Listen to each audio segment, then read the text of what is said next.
the little things you do or say to a person can have a profound effect. Yeah.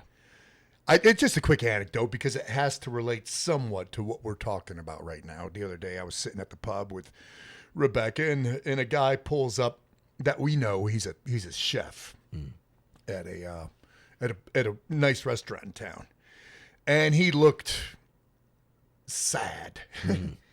And I said, "What's up, brother? How's it going?"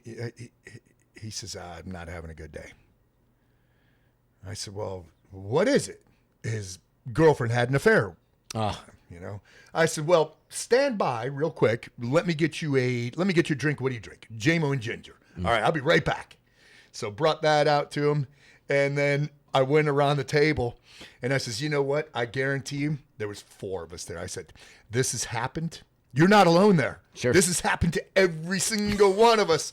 And you know what? I hate to say this, but there's a every cloud has a silver lining. Yep. And you're going to get stronger from this experience. That's right. You're going to benefit from it eventually. Right.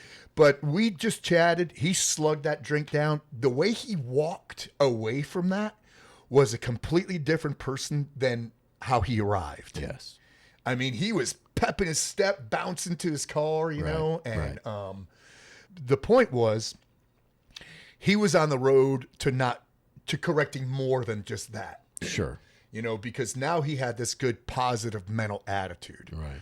You could have a profound effect on somebody, positive profound effect, by doing very little. Yeah.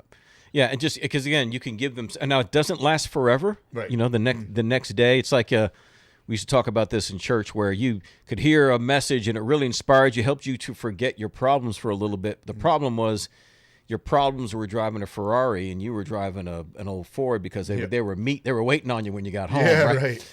Going back to this thing of like a breakup or whatever, so many times people, when they call, they'll say, "What do I need to do? How do I get him back?" Or, you know, "Should I be doing this?" And I'm just telling them, say, listen, don't feed a fire that you need to go out, you know?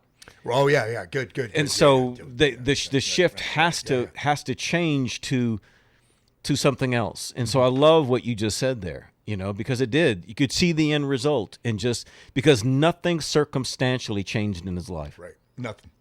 It was just words. So when I would like do my videos or stuff, I tell people, listen, how do I know this is right? Because your mind is already changing just by listening.